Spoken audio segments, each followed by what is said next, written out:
Hello दोस्तों, आज मैं आपके साथ शेयर करने वाला हूँ मेरा एस्ट्रो फोटोग्राफी का गियर और उसके साथ ही स्टार गेजिंग के लिए मैं जो जो चीज़ें यूज़ करता हूँ। इसके साथ ही हम बात करेंगे मैं किन किन सॉफ्टवेयर्स का यूज़ करता हूँ और क्या रहती है एस्ट्रो फोटोग्राफी में प्लानिंग, फोटोग्राफी का और एडिटिंग का रेशियो। ये सभी हम इस वीडियो में डिस्कस करेंगे और आपके साथ में शेयर करूंगा अपना गियर। तो सबसे पहले शुरुआत करते हैं अपने कैमरा से। मेरे पास जो कैमरा है वो मैंने 2019 में परचेज किया था और जो कि एक DSLR कैमरा है जो कि निकॉन का है, निकॉन D5300। तो इसे मैं बेसिकली यूज कर रहा हूँ जब से मैंने स्टार्ट करी है फोटोग्राफी, और इसी से मैं अपनी हर टाइप की जो एस्ट्रो फोटोग्राफी है वो करता हूँ। इसी से हमारा जो स्टार ट्रेलिंग है या फिर मिल्की वे की फोटोग्राफी है या मिल्की वे का पैनोरामा है, वो सभी मैं इसी से यूज करता हूँ। तो बिगिनर कैमरा है और काफी हैवी है अब तो, क्योंकि अब तो मिररलेस आ गए हैं। और इसके साथ ही जो हमारा इसमें जो लेंस मैंने इसके साथ लिया था वो लिया था 70-300। तो 70-300 इसका मैंने कॉम्बो पैक लिया था स्टार्टिंग में ही। तो मुझे ये 2019 में 45,000 के आसपास का पड़ा था कॉम्बो पैक। मींस 18-55 जो इसका किट लेंस है प्लस 70-300 जो इसका जूम लेंस है। तो इसका यूज करते हुए मैंने स्टार्ट करी अपनी एस्ट्रो फोटोग्राफी या फोटोग्राफी, और इसी से हम आगे बढ़ते गए। इसके बाद डिफरेंट गियर्स हमने उसमें ऐड किए और लेंसेज ऐड किए और जो जो चीजें हमें चाहिए थी वो हमें ऐड करी। ये कैमरा इसलिए भी बेसिक अच्छा है क्योंकि बहुत सारे कैमरे ऐसे होते हैं जिनमें आप स्टार ट्रेलिंग नहीं कर सकते, क्योंकि उसमें आप इंटरवल नहीं दे सकते हैं। इसमें वो फीचर है, आप इसमें फाइनाइट इंटरवल में स्टार ट्रेलिंग के लिए फोटोज कैप्चर कर सकते हैं। और इसके साथ ही ये बिगिनर कैमरा है तो काफी सस्ते में हमें मिल जाता है। तो अगर आप स्टार्ट करना चाहते हैं अपनी फोटोग्राफी तो आप सिंपल एक ऐसे कैमरा से सेकंड हैंड जो अभी आपको मिलेगा, क्योंकि अभी तो इसका प्रोडक्शन बंद हो गया है, तो सेकंड हैंड आप DSLR ले सकते हैं। नहीं तो आप नया लेना चाहते हैं तो मिररलेस अभी का बहुत सारे ऑप्शन है। और आप अगर स्टार्ट कर रहे हैं तो मिल्की वे फोटोग्राफी सबसे बढ़िया रहेगी स्टार्ट करने के लिए। तो आप एक वाइड एंगल लेंस लीजिए, किट लेंस भी चल सकता है 18-55 जैसे ये इसमें है, और जो मिररलेस है उसमें 16-55 या 16-50 आते हैं, तो उसे आप ले सकते हैं और इसे हम यूज कर सकते हैं। तो बहुत सारी फोटोज इससे हमने कैप्चर करी हैं, मिल्की वे से लेकर हमारा जो नेबुला है उसकी, क्योंकि क्रॉप करते हैं ये रॉ में शूट कर सकता है। तो काफी अच्छा इसका जो है मुझे एक्सपीरियंस रहा और अभी भी मैं इसी को यूज कर रहा हूँ। इसके बाद मैंने जो इसमें एड ऑन किया वो मैंने यूज किया एक प्राइम लेंस है जो कि था 35mm निकॉन का ही ये प्राइम लेंस है। बेसिकली मैंने इसे स्ट्रीट फोटोग्राफी के लिए परचेज किया था, बट इससे एस्ट्रो भी काफी अच्छी आती है क्योंकि इसका जो एपरेचर है वो 1.8 है। तो 1.8 होने की वजह से ये काफी अच्छी लाइट जो है गैदर करता है। इससे जो है हम नेबुला भी कैप्चर कर सकते हैं। मींस जो हमारा ओरियन नेबुला है वो भी काफी अच्छा कैप्चर होता है, क्योंकि पूरा कॉन्स्टेलेशन इससे हम कैप्चर कर सकते हैं जहां तक है। और इसके साथ ही जो इसके नाइट शॉट हैं वो मैं आपके साथ शेयर कर रहा हूँ। जैसे कि आप देख रहे हैं ये हमने चाइना पीक में कैप्चर किया था, और आग के साथ जो हमें ओरियन नेबुला दिखा है और जो इसके फीचर हमें मिले बहुत ही तगड़े मिले हैं। इसकी जो शार्पनेस है काफी अच्छी आती है। इसके साथ ही पोर्ट्रेट वगैरह में तो आप इसे यूज कर ही सकते हैं। और अगर आप पोर्ट्रेट के लिए ही जा रहे हैं तो मैं आपको सजेस्ट करूंगा कि जो लॉन्ग फोकल लेंथ है उसके साथ आप प्राइम लेंस लीजिए, क्योंकि इसके साथ थोड़ा जो ब्लर का इफेक्ट है वो कम हो जाता है। ये मेनली आपका स्ट्रीट के लिए यूज होता है। तो स्ट्रीट तो मैंने ज्यादा करी नहीं, बट ये एस्ट्रो के लिए भी काफी अच्छा लेंस है क्योंकि ये वाइड है, जिससे आप कॉन्स्टेलेशन कंप्लीटली कवर कर सकते हैं। 70-300 में क्या होता है, आप पूरा कॉन्स्टेलेशन को टोटल कवर नहीं कर सकते हैं। और हमारा 18-55 जो है जो किट लेंस है उससे तो हम पैनोरामा वगैरह मिल्की वे उससे शूट हम करते ही हैं। ये तो होगी बात हमारी लेंसेज की। तो मेरे पास बेसिकली 3 लेंसेज है और जो मैं यूज करता हूँ वो मैं 18-55 ही यूज करता हूँ, जितने भी वाइड एंगल हमारे लैंडस्केप एस्ट्रो के हमारे शॉट है। इसके बाद जब स्टार्ट मैंने एस्ट्रो फोटोग्राफी करी तो उसमें बहुत बड़ी दिक्कत आई जब मैंने स्टार ट्रेलिंग शुरुआत करी। दरअसल जब आप कैमरा लेते हैं तो उस टाइम पे आपको पता नहीं होता कि आपको कौन सा कार्ड लेना है। तो जब स्टार्टिंग में मैंने इसे स्टार ट्रेलिंग शुरू करी तो फाइनाइट इंटरवल के बाद इसमें हम सेट करते थे और ये कैप्चर करता था लगातार। तो जनरली ये 50 से 60 शॉट के बाद ये रुक जाता था और हैंग हो जाता था। दरअसल उसका रीजन ये था कि जो मेमोरी कार्ड में यूज कर रहा था, जो कि मुझे इसके साथ फ्री मिला था, फ्री क्या उसका पेड तो होता ही है, तो वो 8 GB का था और जो उसकी राइट स्पीड रीड स्पीड थी वो बहुत कम थी। तो उसके बाद जब देखा मैंने, मुझे लगा कैमरा खराब है, बट जब रिसर्च करी तो पता चला कि जो हमारा जो कार्ड है, मेमोरी कार्ड है, उसकी जो रीड एंड राइट स्पीड है काफी हाई होनी चाहिए, तभी आप उसे कैप्चर कर सकते हैं। क्योंकि इसमें कंटिन्यूअसली आपके 300-400 500 600 शॉट आप कैप्चर करते हैं, तो कैमरा इतना जो कार्ड है वो इतना प्रोसेस नहीं कर पाता, तो रीड नहीं कर पाता, राइट नहीं कर पाता। तो हमें एक ऐसा कार्ड चाहिए जिसकी स्पीड क्या हो, हाई हो। तो जनरली जो हमारे 64 GB से अबव के जो कार्ड्स हैं वो हाई स्पीड के कार्ड होते हैं, और ये हमारा बिगिनर कैमरा है। अगर आप इसमें फुल फ्रेम में जाएंगे तो फिर हमें और हायर स्पीड का हमें जो कार्ड है वो चाहिए होगा। तो ये जो मेरे पास कार्ड है, ये इसकी जो रीड स्पीड आई थिंक है वो है 170 Mbps। तो इससे ज्यादा ही अगर हो तो अच्छा है, क्योंकि रॉ जब आप शूट करते हैं उसके साथ आप JPEG भी लेते ही हैं, तो उसके लिए बहुत ज्यादा जरूरी हो जाता है। इसके बाद आप जब कैप्चर करते हैं मिल्की वे फोटोज, तो आपको चाहिए एक रिमोट, क्योंकि जनरली आप अकेले होते हैं या आपको एक साथ ग्रुप फोटो लेनी होती है तो किसी को मिस ना हो, तो जनरली ये छोटा सा रिमोट आ जाता है और ये इसके साथ अटैच हो जाता है, क्योंकि इसमें वाईफाई एनेबल्ड है। तो ये काफी बढ़िया सा एक रिमोट, ये ओरिजिनल नहीं है, ये थर्ड पार्टी है, तो बट ये निकॉन का ब्रांडिंग इसमें दे रखी है, जो कि ऐसे ही है, पर जो ओरिजिनल है वो काफी महंगा है, बट ये भी काफी अच्छा काम करता है। इसका लिंक, जितने भी प्रोडक्ट है इनका लिंक मैं आपको डिस्क्रिप्शन में दे दूंगा। तो ये काफी अच्छा यूजफुल है, और ये इसलिए भी यूजफुल है क्योंकि जब आप कैप्चर करते हैं नाइट फोटोग्राफी, तो कैमरा सेक बिल्कुल नहीं होना चाहिए। जब भी आप इसका जो शटर है, इसे आप जब दबाते हैं और कैप्चर करने की कोशिश करते हैं, तो हमेशा ये होता है कैमरा कुछ ना कुछ सेक हो जाता है। तो उससे बचने के लिए ये जो रिमोट है ये हमारा बहुत बढ़िया काम करता है। जब भी आप पैनोरामा क्रिएट कर रहे हो या कुछ भी कर रहे हो, तो इससे प्रेस करके आप वो जो सेक है उससे आप बच सकते हैं, जो वाइब्रेशन है उससे आप बच सकते हैं। तो ये बहुत ही बढ़िया एक आपका किट होना चाहिए आपके पास, मस्ट ये होना चाहिए। इसके बाद जब आप एस्ट्रो फोटोग्राफी कर रहे हैं, नाइट में बहुत लंबी फोटोग्राफी कर रहे हैं, तो आपको जरूरत होगी एक एक्स्ट्रा बैटरी की। जी हाँ, एक्स्ट्रा बैटरी की। तो एक्स्ट्रा बैटरी एक मैंने भी ली, एक तो हमारी जो कैमरे के साथ आई है वो हमारी जो है ये रही, और एक एक्स्ट्रा बैटरी अमेजन से हमने ऑर्डर करी। जब भी आप ऑर्डर करें तो मैं तो खैर गलती करी, जब भी आप ऑर्डर करें तो जरूर देखें कि जिसका जो वर्किंग वोल्टेज है वो क्या है, और आपकी जो ओरिजिनल बैटरी है उसका वर्किंग वोल्टेज क्या है, क्योंकि थोड़ा सा भी फ्लक्चुएशन होने में आपके जो कैमरे में है उसमें दिक्कत आ सकती है। जैसे कि मेरे कैमरे में आई, मेरे कैमरे में ये दिक्कत आएगी क्योंकि इसका वोल्टेज थोड़ा सा डिफरेंट था। मुझे लगता है इसकी वजह से इसका जो फ्लैश है वो शॉर्ट हो गया, वो काम नहीं करता। बट एस्ट्रो फोटोग्राफी में फ्लैश का वैसे भी कोई मतलब नहीं है, तो मेरे लिए ऑल गुड है। तो जब भी आप परचेज करें तो ऐसी बैटरी परचेज करें जो कि आपके बैटरी के स्पेसिफिकेशन से मैच करे, क्योंकि जो ओरिजिनल बैटरी है वो तो काफी कॉस्टली है, 3000 के समथिंग, और ये जो है ये 1000-1500 के आसपास की है। तो बस ये देखें कि उसकी जो वर्किंग वोल्टेज है वो आपकी सेम हो। अब आगे बढ़ते हैं, और जब आप एस्ट्रो फोटोग्राफी के लिए नाइट में निकलते हैं तो आपको और क्या जरूरत हो सकती है? आपको जरूरत होती है एक हेडलैम्प की। हेडलैम्प बहुत ही नेसेसरी एक हमारा गैजेट है, ये एक्सेसरीज है जिसे कि हमें जरूरत होती है। ये हेडलैम्प हमारा है, ये हमें डिकैथलॉन से हमने ऑर्डर किया है, बहुत ही सस्ता सा 300-400 का है। और नाइट में जब हम इसे यूज करते हैं तो इसके आगे एक रेड पन्नी, जो कि मार्केट में हमें 5-6 रुपए की मिल जाती है, उसे हम लगा लेते हैं, और जिससे कि हमारा जो नाइट की जो विजन है वो बना रहे, और इसके आगे जो लाइट है वो रेड रहे। और ये जो है रिचार्जेबल नहीं है, इसमें हमारी जो पतले पेंसिल सेल होते हैं वो लगते हैं, 2 पेंसिल सेल, तो उसे हम कभी भी रख सकते हैं, और कभी खत्म भी हो जाता है तो हम इसे यूज कर सकते हैं। तो ये सर में लगाने से ये होता है कि हमारे दोनों हैंड फ्री हो जाते हैं। तो ये हमारा ये हो गया, और दोनों हैंड हमारे फ्री हो गए, तो उससे हम जो भी हमारा ट्राइपॉड सेटअप है या वो चीजें वो हम कर सकते हैं।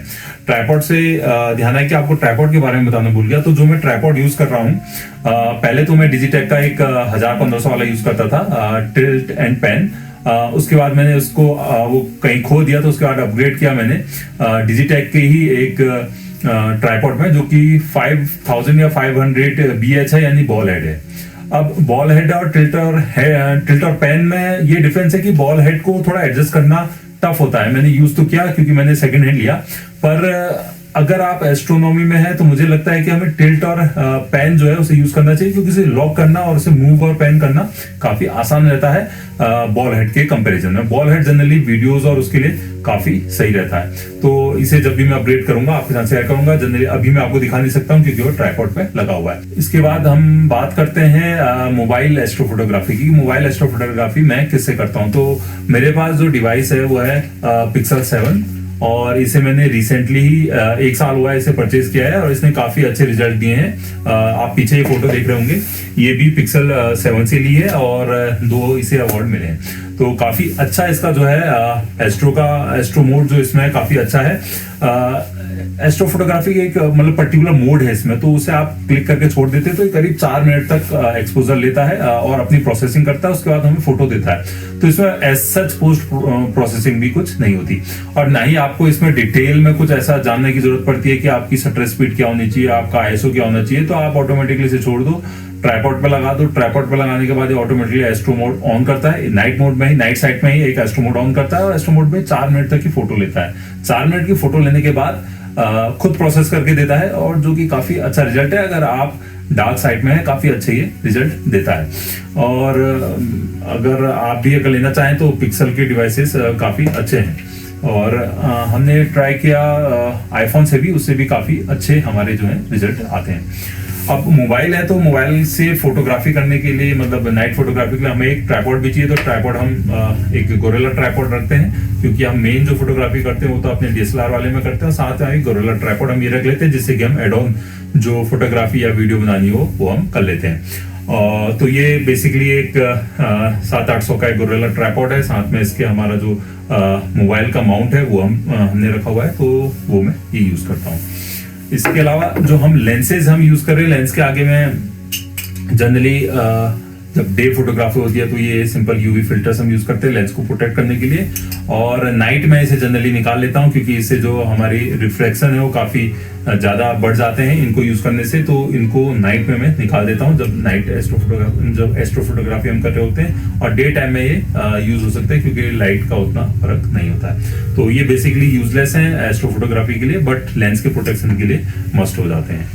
मोबाइल से जब आप एस्ट्रो फोटोग्राफी करते हैं, और मोबाइल हमारा जनरली वैसे भी यूज होता है, तो मोबाइल की बैटरी एक बड़ा इशू हो जाता है, क्योंकि जितने भी ये बैटरीज हैं खर्च होती हैं, आप वीडियो बनाए चाहे फोटो खींचे तो उस टाइम पे ज्यादा यूज करता है। तो इसके लिए एक पावर बैंक होना काफी जरूरी है। तो पावर बैंक मेरे पास जो है वो एम्ब्रेन का है, वो है 27,000 mAh का है, क्योंकि मैं वीडियो भी इसी से बनाता हूँ। तो जब टूर और इधर उधर ट्रैवल करते हैं तो उसके लिए 27,000 मुझे सही लगा, तो मैं उसे यूज करता हूँ। काफी अच्छा उसका रिस्पॉन्स रहा, वो अभी लगा हुआ है, तो आपके साथ शेयर करेंगे। और ये जितने भी प्रोडक्ट है मैं इसका लिंक आपको डिस्क्रिप्शन में दूंगा। एस्ट्रो फोटोग्राफी में आने के बाद स्टार गेजिंग उसका ही एक मतलब कॉम्प्लीमेंट्री पार्ट हो जाता है, क्योंकि एस्ट्रो फोटोज तो आप लेते ही हैं, उसके साथ ही आप जो स्टार की गेजिंग करते हैं, मतलब स्टार्स को आप देखते हैं, नेबुलास देखते हैं, आप मिल्की वे देखते हैं अपनी आंखों से, तो काफी अच्छा एक्सपीरियंस रहता है। तो उसके लिए रिसेंटली मैंने इन्वेस्टमेंट किए हैं, तो जिनमें की सबसे पहला जो इन्वेस्टमेंट मेरा रहा वो रहा बाइनोकुलर का। तो बाइनोकुलर इंपॉर्टेंट हो जाता है, क्योंकि हमें कोई भी ऑब्जेक्ट देखना है या स्पॉट करना है तो बाइनोकुलर से देख पाना उसे काफी इजी होता है। उसके बाद आप 70-300 उसमें लेंस भी लगा सकते हैं उसे स्पॉट करने के बाद, और वैसे भी स्टार गेजिंग के लिए काफी प्यारा लगता है। तो सबसे पहले मैंने इसमें परचेज किया सेलेस्ट्रॉन का, ये हमारा है 1570, यानी 70 इसका जो है ये आगे का है डायमीटर इसका, और जो 15 है वो इसकी मैग्निफिकेशन है। 1570 की अगर मतलब इसकी जो मैग्निफिकेशन अगर आप देखना चाहें तो इसकी जो मैग्निफिकेशन है लगभग 70-300 क्रॉप सेंसर के लगभग बराबर है, क्योंकि इसमें तो हमें राउंड दिखता है, और इससे जो हम कैप्चर करते हैं रेक्टेंगुलर करते हैं, तो लगभग इन दोनों की मैग्निफिकेशन यानी 70-300 लेंस 300 mm में, और ये हमारा जो 1570 जो सेलेस्ट्रॉन का ये है, ये इसकी मैग्निफिकेशन लगभग बराबर होती है। तो काफी अच्छा ये है, और इसके साथ इसको अगर देखें तो इसको ट्राइपॉड में माउंट करके देखना पड़ता है, क्योंकि ये काफी बड़ा है और इसको हैवी भी है, इसको पकड़ के रखना काफी टफ हो जाता है। बट एक बार अगर आदत हो जाती है तो आप उसे देख सकते हैं और वो कर सकते हैं। इसमें मैंने एक चीज गौर की कि इसको अगर हम जितने दूर से पकड़े तो उतना बढ़िया ये स्टेबल रहता है, और चेयर में बैठ के और दीवार के आड़ लेके, इससे काफी अच्छा हमारा क्या होता है, हमारी व्यूइंग होती है। इससे आप काफी चीजें देख सकते हैं। जो मून को देखना तो बहुत ही प्यारा लगता है, उसके साथ ही ऑब्जेक्ट को आइडेंटिफाई करना, अलग अलग हमारा जो ओरियन नेबुला है उसे देखना, और बहुत सारे ऑब्जेक्ट्स को हम इससे मैं देख पा रहा हूँ, और काफी अच्छा ये इन्वेस्टमेंट रहा, और इससे मैं कंटिन्यूसली अब यूज कर रहा हूँ। इसके अलावा जो ये 1570 था, ये काफी मैग्नीफाइंग यानी 300 के बराबर की मैग्निफिकेशन देता है। तो आप जो है कॉन्स्टलेशन को जनरली नहीं देख पाते क्योंकि काफी जूम इन होता है। तो उसके बाद मैंने एक इन्वेस्टमेंट करी हमारे जो वाइड एंगल वाले हमारे जो बाइनोकुलर है उसमें। तो ये हमारा सेलेस्ट्रॉन का ही है, और ये है 7x50 यानी 50 इसका जो है ये डायमीटर है, और 7 इसकी मैग्निफिकेशन है। तो 7 मैग्निफिकेशन आप अपने मोबाइल में भी देख सकते हैं, जो 8x होता है ये 7x मैग्निफिकेशन दिखाता है, और काफी वाइड व्यू दिखाता है। तो इससे कॉन्स्टलेशन वगैरह को देखने में काफी आसानी होती है। ये दोनों ही जो हमारे बाइनोकुलर हैं, इसका मैं लिंक आपको शेयर कर दूंगा। और ये जो है अपने एक तो कैप्स के साथ आते हैं, कैप्स हमें मिलती है, इसके साथ ही इनके बैग जो हैं, बैग हमें इसके मिलते हैं दोनों के अलग अलग सेपरेट, और एक ये है और ये बड़े वाले का बैग है। तो इन्हें कैरी करना थोड़ा आसान हो जाता है इनके साथ। हाँ, हैवी है, तो अगर आप ट्रैवल कर रहे हैं तो थोड़ा टफ होगा कैमरे के साथ इसे कैरी करना, बट अगर आपके और स्टार गेजिंग के लिए जा रहे हैं तो काफी अच्छे ये ऑप्शन है। और रिसेंटली जो हमें अवार्ड मिला एस्ट्रोनोमेट से, उसमें हमें जो निकॉन का जो हमें मिला है, ये रहा छोटा सा, ये भी काफी प्यारा सा है। ये नाइट में तो मैंने ट्राई नहीं किया, बट डे में काफी सही लगा। और इसकी जो पावर है वो है हमारी 8x21 है। तो ये जो हमारा इससे ज्यादा मैग्निफिकेशन वाला है, 7 मैग्निफिकेशन का है, और ये जो है हमारा 8 मैग्निफिकेशन है, 8x का, और 21 इसका जो है हमारा आगे का डाया है, बल्कि इसका जो है 50 है। तो 50 जनरली ये होता है कि आगे जितना बड़ा चौड़ा होगा, जितना बड़ा डायमीटर होगा, उतनी लाइट ये ग्रैब करेगा, उतना ही बढ़िया ये एस्ट्रोनॉमी के लिए होगा। जैसे ये एस्ट्रोनॉमी के लिए नहीं है, इसे डे वॉचिंग या बर्ड वॉचिंग के लिए हम इसे यूज कर सकते हैं। तो मैग्निफिकेशन काफी अच्छी है इसकी। जो हमारी ऑप्टिक्स है इसके काफी बढ़िया है, निकॉन का ये है। पर अगर आप नाइट के लिए यूज कर रहे हैं तो आपका जो एपरेचर है बाहर का, फ्रंट का जो एपरेचर है वो 50 से अबव हो तो बेटर है। बट ये जितने ज्यादा ये इसका एपरेचर होगा उतना ही ज्यादा इसकी क्या हो जाती है, वेट होने लग जाता है, तो काफी टफ हो जाता है कैरी करना। तो ये तो था हमारा बाइनोकुलर।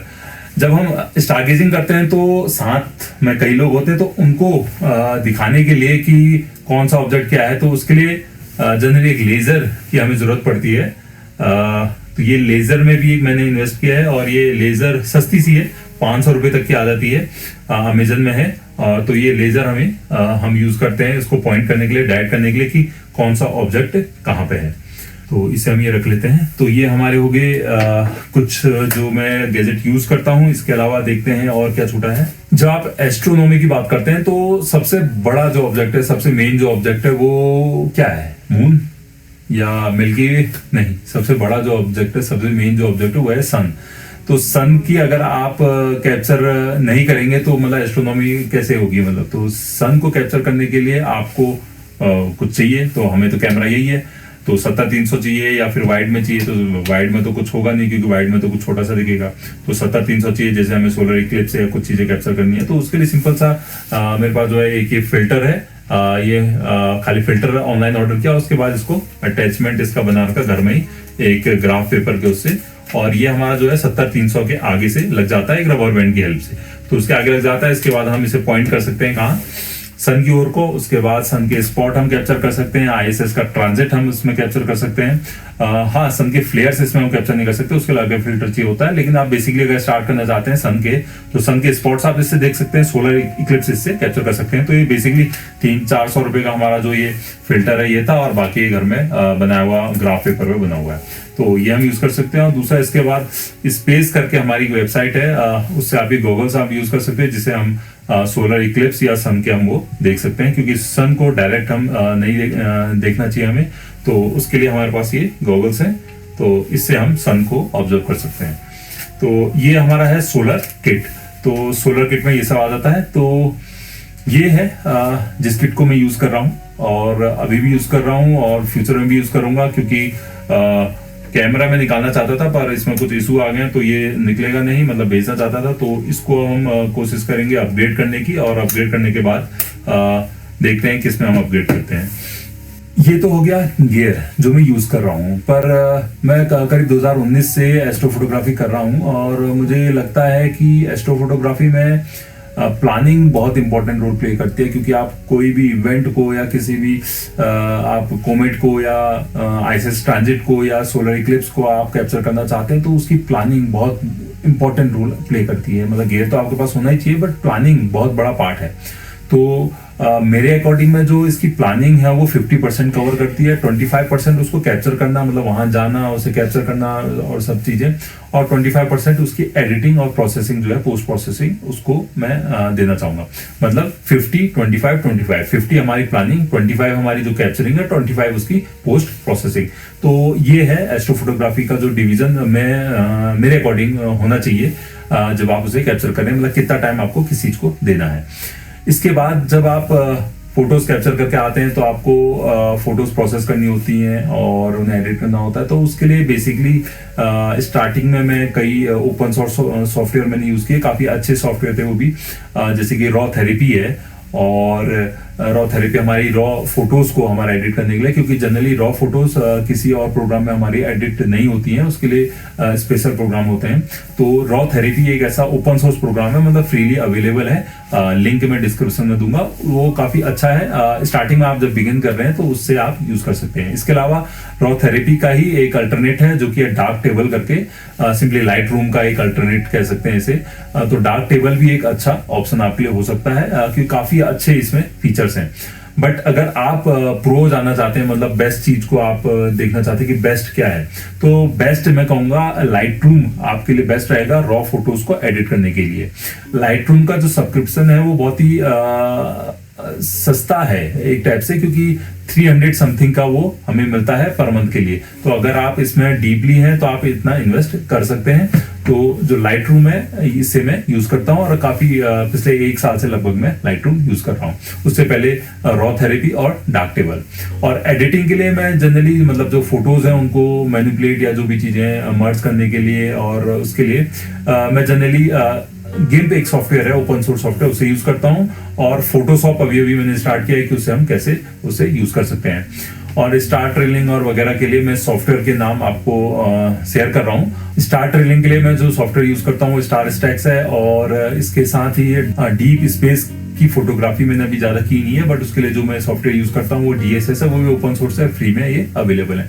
इसके अलावा कई और सॉफ्टवेयर हैं, अगर आप गियर अपग्रेड करते हैं और वो है तो काफी सारे एस्ट्रो फोटोग्राफी में जो हमारे सॉफ्टवेयर है वो फ्रीली अवेलेबल है आपके अलग अलग उस पर। तो उनकी वीडियो हमारी एक टोटली अलग हो जाएगी। तो ये जो सॉफ्टवेयर हैं ये मैं यूज करता हूं। तो बेसिकली आप अगर स्टार्ट कर रहे हैं तो लाइट रूम बेस्ट रहेगा, और अगर आप फ्री ओपन सोर्स की ओर जाना चाह रहे हैं तो डार्क टेबल या रॉ थेरेपी मैं सजेस्ट करूंगा। अब मैंने एस्ट्रो फोटोग्राफी में 50% तो प्लानिंग को दिए हैं। तो प्लानिंग दरअसल होती कैसे या करते कैसे है, तो पहले तो आपको इवेंट पता होना चाहिए, इवेंट है क्या, आप क्या चीज कैप्चर करने जा रहे हैं, और उसकी फिजिक्स आपको पता हो कि कैसे क्या चीज हो रही है, तो वो तो काफी अच्छा। तो पहले उसकी डीप स्टडी कर लीजिए कि कैसे वो इवेंट हो रहा है। जैसे कि आपका सोलर इक्लिप्स हो रहा है तो कैसे हो रहा है, या लूनर इक्लिप्स हो रहा है तो वो कैसे हो रहा है, आइसिस ट्रांजिट है वो कैसे हो रहा है, या कोई और इवेंट है, मीटियोर शावर है या हमारा कोमेट है, वो कैसे आ रहे हैं, क्या है। तो उनकी एक डिटेल आप बेसिक नॉलेज आप रखिए। उसके बाद जब आप प्लानिंग करते हैं तो आपकी लोकेशन बहुत ज्यादा अफेक्ट करती है आपकी फोटोज को, क्योंकि एस्ट्रो फोटोग्राफी में जो कि नाइट है, अगर सोलर को हम छोड़ दें और मून को छोड़ दें तो जो एस्ट्रो फोटोग्राफी है उसके लिए आपको डार्क साइड में जाना होता है। तो डार्क साइड के लिए आपको आपके आसपास का लाइट पॉल्यूशन के बारे में पता होना चाहिए। लाइट पॉल्यूशन को पता करना है आपको, तो आपके लिए एक वेबसाइट है, उसकी एक ऐप भी है जो कि लाइट पॉल्यूशन मैप है। तो लाइट पॉल्यूशन मैप में आप अपनी लोकेशन में जाइए, और अगर वो रेड जोन में है तो वो अच्छा नहीं है, अगर वो ब्लू या डार्क ब्लैक की ओर जा रहा है तो काफी अच्छी लोकेशन है। जनरली बोटल 4 और बोटल 5 इसका ऐसे काफी अच्छी एस्ट्रो फोटोग्राफी हो जाती है अगर आप बोटल 4 और 5 में है तो। अगर बोटल 1 में है तो तब तो बहुत ही बेटर, मतलब वो ब्लैक है, और अगर रेड में है तो रेड में तो फिर आपके लिए टफ है। यानी बोटल जितना कम होगा मीन्स 1 होगा तो काफी अच्छा है, अगर वो हायर होगा मीन्स 7, 8 होगा तो काफी बेकार वो लोकेशन है। तो पहले तो आप लोकेशन देखिए कि वो लोकेशन है कहाँ पे। तो लोकेशन के अकॉर्डिंग लाइट पॉल्यूशन देखिए, या फिर आप लाइट पॉल्यूशन अगर ज्यादा है तो मूव कीजिए वहां से, ऐसी जगह जाइए जहाँ की लाइट पॉल्यूशन हमारा कम हो। और दूसरी जो ऐप है मैं यूज करता हूँ लोकेट करने के लिए, वो है स्टेलेरियम ऐप। स्टेलेरियम ऐप का मोबाइल का वर्जन का मैंने प्रो लिया हुआ है, जो कि सस्ता सा है, 100-150 का है लाइफ टाइम के लिए मेरे ख्याल से, तो उसे आप इन्वेस्ट कर सकते हैं, नहीं तो काफी फ्री ऑप्शन भी है। और स्टेलेरियम का ही फ्री जो ऑप्शन है वो काफी अच्छा है, उसमें काफी आपको सभी फीचर लगभग मिलते हैं कुछ चीजों को छोड़कर, तो इसे आप यूज कर सकते हैं स्टेलेरियम को, ऐप को लोकेट करने के लिए, मिल्की वे को लोकेट करने के लिए, या किसी नेबुला को, या किसी भी चीज को लोकेट करने के लिए, या किसी कोमेट की ब्राइटनेस को आपको ट्रैक करने के लिए, देखने के लिए कितनी उसकी ब्राइटनेस अभी पहुंची है, होने वाली है।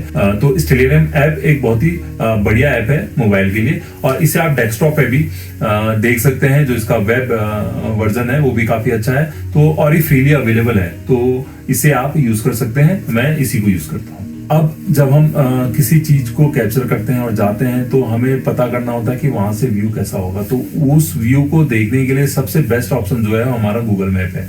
तो गूगल मैप है, हम गूगल मैप को यूज कर सकते हैं। उसका जो 3D व्यू है, मतलब कि किसी लोकेशन का जो 3D व्यू है उसे हम यूज कर सकते हैं। उससे हम फोटोज मिल जाते हैं कि पहाड़ कितना ऊपर है, कितना नीचे है, या उस लोकेशन में क्या क्या चीजें हैं। इसके साथ ही आप गूगल अर्थ को भी उससे इंटीग्रेट कर सकते हैं कि गूगल अर्थ से आप लोकेट कर सकते हैं कि कितनी दूरी पे हमें दिखेगा, या जो हमारा पहाड़ है वो कितना ऊंचा है वो दिखेगा या नहीं दिखेगा। तो इससे भी आप काफी अच्छा आइडिया लगा सकते हैं अपने उसको फ्रेमिंग करने के लिए, अपनी प्लानिंग करने के लिए।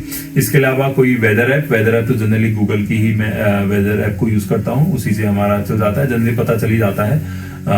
लॉन्ग ट्रेवल करना है तो उसमें वेदर ऐप हमारी बहुत जरूरी हो जाती है, तो जनरली जो भी हमारे प्रेडिक्शंस हैं उन्हें देखते हुए मैं चलता हूँ। इसके साथ ही एक ऐप आती है नाइट शिफ्ट करके, उसमें ये आपको बता देता है कि आपका डार्क नाइट कब से कब तक है। डार्क नाइट आपको स्टेलियम ऐप में भी मिल जाएगी, लेकिन जो नाइट शिफ्ट है उसमें आपको एक तो ये दिख जाएगा कि कितने प्लेनेट आपको विजिबल है, कोई मीटियोर शॉवर विजिबल है या नहीं है, दिख रहा है नहीं दिख रहा आज की रात में, और कब से कब तक हमारी डार्क नाइट है, मतलब मून प्रेजेंट नहीं है। तो ये काफी अच्छा हमारा ऐप है नाइट शिफ्ट करके, तो इसे भी आप यूज कर सकते हैं। तो ये था मेरा गियर जो कि मैं यूज कर रहा हूँ निकॉन D5300 के साथ से। हमारा जो बाइनोकुलर है वो मैंने आपके साथ शेयर किया। अपना मोबाइल जो मैं यूज कर रहा हूँ एस्ट्रो फोटोग्राफी के लिए वो मैंने शेयर किया। इसके साथ ही जो मैं सॉफ्टवेयर यूज कर रहा हूँ फोटोज को प्रोसेस करने के लिए और प्लानिंग के लिए जिन सॉफ्टवेयर्स और एप्स का मैं यूज कर रहा हूँ वो मैंने आपके साथ शेयर करी। तो कैसा लगा आपको वीडियो जरूर बताइएगा और कमेंट में शेयर कीजिएगा अपने थॉट्स। और अगर कोई क्वेश्चन हो आपके किसी भी बारे में तो आप क्वेश्चन भी कमेंट बॉक्स में डाल सकते हैं। और हाँ, एक चीज छूट गई, जो कैमरा बैग मैं यूज कर रहा हूँ वो है वाइल्डक्राफ्ट का। इसके दो वर्जन है, एक तो ये छोटा वाला है, ये शायद 3000 के आसपास का, और एक इसका बड़ा भी है, इससे नीचे को थोड़ा सा और पार्ट है। तो ये काफी अच्छा हमारा जो मुझे लगा, तो क्योंकि इसमें पीछे से अलग से चैन भी है और मल्टीपल इसमें पॉकेट्स हैं, तो और उसे चेंज भी कर सकते हैं। तो ये काफी सही मुझे लगा, तो मैं इसी को यूज कर रहा हूँ। और आगे की वीडियो जो होने वाली है वो होने वाली है हमारे एस्ट्रोनॉमिकल इवेंट ऑफ 2025 जो कि इंडिया में दिखने वाले हैं। हाँ, मुझे पता है काफी टाइम निकल गया है क्योंकि 2 महीने लगभग हो चुके हैं, तो हमारे अब 10 महीने ही बचे। बट कुछ इवेंट हैं जो मैं कैप्चर करना चाहता हूँ, तो उनको मैं आपके साथ शेयर करूंगा और काफी अच्छे वो इवेंट है और इंडिया में दिखने वाले हैं। तो वो वीडियो मैं जल्द ही अपने चैनल में अपलोड करूंगा। और ऐसे ही एस्ट्रोनॉमी और स्टार गेजिंग से रिलेटेड कंटेंट के लिए मेरे चैनल को सब्सक्राइब कीजिए और अपने रिव्यू जरूर दीजिए। अपने उन दोस्तों के साथ, उन फैमिली मेंबर्स के साथ शेयर कीजिए जो कि स्टार गेजिंग और एस्ट्रोनॉमी में इंटरेस्टेड हैं। काफी और इंटरेस्टिंग वीडियोस आने वाली हैं फ्यूचर में। और जो लोग लोकल में हैं, मेरे आसपास हैं, वो अगर मुझे कहीं भी ज्वाइन करना चाहते हैं तो ज्वाइन कर सकते हैं। हमारे पास बाइनोकुलर हैं, 2 नहीं 3 बाइनोकुलर हैं अभी तो उनसे। और साथ ही एस्ट्रो फोटोग्राफी अगर कोई साझा करना चाहता है अपनी, या मेरे साथ में चल के करना चाहता है तो वो भी वेलकम है हमें। और हमारा एक ग्रुप है व्हाट्सएप में, ग्रुप APSC करके astro photography and star gazing club करके, तो उसे आप ज्वाइन कर सकते हैं। उसका लिंक मैं डिस्क्रिप्शन में डाल दूंगा। तो जितने प्रोडक्ट हैं इनका लिंक मैं डिस्क्रिप्शन में डाल दूंगा। और अगर आपके कोई क्वेश्चंस हो, कोई क्वेरीज हो, कोई रिव्यू हो, तो वो सभी आप कमेंट बॉक्स में शेयर कर सकते हैं, डाल सकते हैं। Thank you for watching. और बस यही है, क्लियर स्काइज करते रहिए, स्टार गेजिंग, तारों को देखते रहिए। क्या